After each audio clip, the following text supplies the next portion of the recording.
बरेच जण दर्शनाला जातात, देवदर्शनावरून आलं की काही ना काही तिथनं फोटो आणतात, मूर्ती आणतात आणि ते तसंच जमा होत राहतं देवघरामध्ये. तर मग आता तुम्ही सांगितलं की कमी ठेवायला पाहिजेत, मग देवदर्शनाला गेलं तर तिथून आठवण म्हणून नेमकी कोणती गोष्ट आणायला पाहिजे? मी सगळ्यात अगोदर सांगेल की देवदर्शनाला गेलात तर समाज उपयोगी आणि आपल्या घराला जे उपयोगी आहे अशा गोष्टी आणाव्या.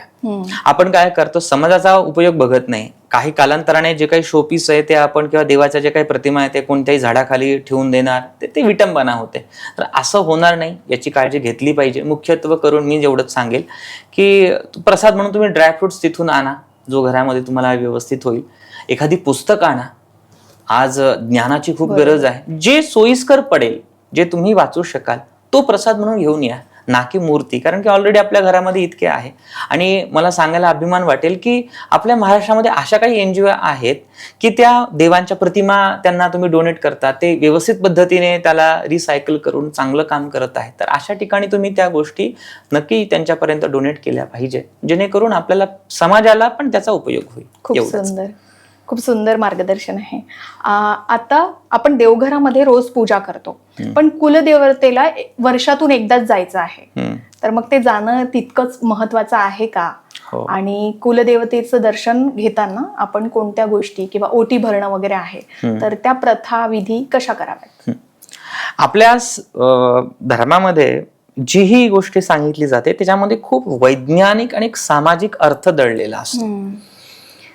कुलदेवतेला वर्षातून एकदा नक्कीच जावं, पण आपल्याकडे काय झालं आहे की फक्त वर्षातून एकदा जायचं म्हणजे आमचा कुलधर्म झाला, एवढाच अर्थ आपल्या धर्माला अपेक्षित नाहीये.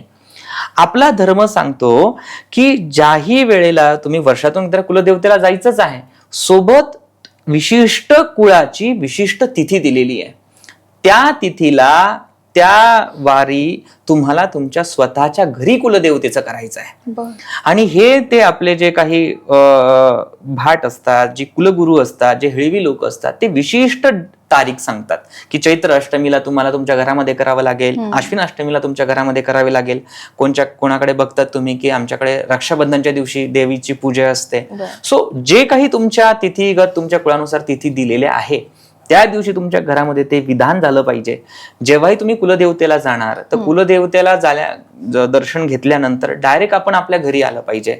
ओटी भरताना केव्हाही मी आपल्या संपूर्ण फॉलोवर्स सगळ्यांना एक विनंती करेल की कुलदेवतेची ओटी घेऊन जात असताना सर्व साहित्य एक चांगली गरीब स्त्री वापरू शकेल असा एवढं साहित्य तुम्ही घेऊन जावं. 100 साहित्य घेऊन जायच्या मध्ये आणि त्याच्यातलं एकही कामात येणार नाही असं काही उपयोगाचं नाही. साडी, सोडी, टिकली, बांगडी, मणिमंगळसूत्र, जोडवे, विरोधे, फणी, कंगवा, आरसा आदी जे सौभाग्य अलंकार आहे ज्याच्यातून एखाद्या स्त्रीला आपण देऊ शकतो, खेळणा, पाळणा इत्यादी वस्तू व्यवस्थित ओटी करून तुम्ही आईसाहेबांच्या चरणी अर्पण करावं. कुलदैवत असेल, जसं खंडोबा असेल, ज्योतिबा असेल, तर तिथे देवाचं जे काही वस्त्र असेल, नारळ असेल, मिठाई असेल. पण आजकाल भेसळ सगळ्या चालल्या आहेत, तर मी सांगेल की स्वतःच्या हाताने काहीतरी आपल्या हाताने घरी बनवा जे 2-3 दिवस टिकेल आणि ते प्रसाद म्हणून तिथे घेऊन जा, केव्हाही चांगलं. ह्या गोष्टी केल्या पाहिजे. आणि ओटी भरल्यानंतर घरीच डायरेक्ट आलं पाहिजे, कोणाच्या घरी किंवा अन्य तीर्थक्षेत्रावरती जाऊ नये. अगोदर जायचं असेल तर जाऊन या, पण कुलदेवता झाल्यानंतर सरळ आपल्या घरी यायचं. घरी आल्यानंतर 1 किंवा 5 कुमारिका किंवा सुहासिनी दोघेही एक जरी तुम्ही जेवू घातलं तरी आई साहेब कोणाच्या मुखातून करेल. हेतू एवढाच आहे की अन्नदान आवश्यक आहे, ते जरूर करावं. बरं, आता कुलदेवतेला जेव्हा जातात तर वस्तू जसं ओटी भरण्यास संबंधित तुम्ही सांगितलंच, तर ओटी ही आपल्या घरून न्यायची की आपण तिथे गेल्यावर दुकानातून वगैरे? माझं एकच म्हणणं असेल की बघा, ती आपली आई आहे. आपण आईसाठी जाताना स्वतःच्या गावातून स्वतःच्या हौसीने चांगली वस्तू नक्की घेऊन जावी. तिथून घेण्यापेक्षा तिथे ज्या वस्तू अवेलेबल आहे, जसं नारळ, फळं, खडीसाखर, जे आपण सोबत कॅरी नाही करू शकत, फळं, फुलं 2-3 दिवसामध्ये ते खराब होऊ शकतात. त्यामुळे जे तिथे अवेलेबल आहे त्या गोष्टी तुम्ही व्यवस्थित करा. पण साडी, एखादी चांगलं वस्त्र जे काही तुम्ही घेत असाल कुलदैवत किंवा कुलदेवींना. माझा हा प्रश्न विचारण्याचा उद्देश हा आहे की आपल्या घरातली वस्तू हवी आहे, म्हणजे जर आपण विकत जरी घेत असलो तरी ते आधी आपल्या घरी आणायचं आणि नंतर मग देवाजवळ घेऊन जावं. ते केव्हाही म्हणजे योग्यच राहील. आणि आपण त्या श्रद्धेने की मी माझ्या आईसाठी घेऊन जातोय हा भाव आपल्या मनात आला पाहिजे. तो तिथे एक व्यवहार होतो, जायचं घ्यायचं आणि हे करून यायचं. पण भावाशिवाय भगवंत कसा प्राप्त होणार, म्हणून ते नक्की करू शकतो.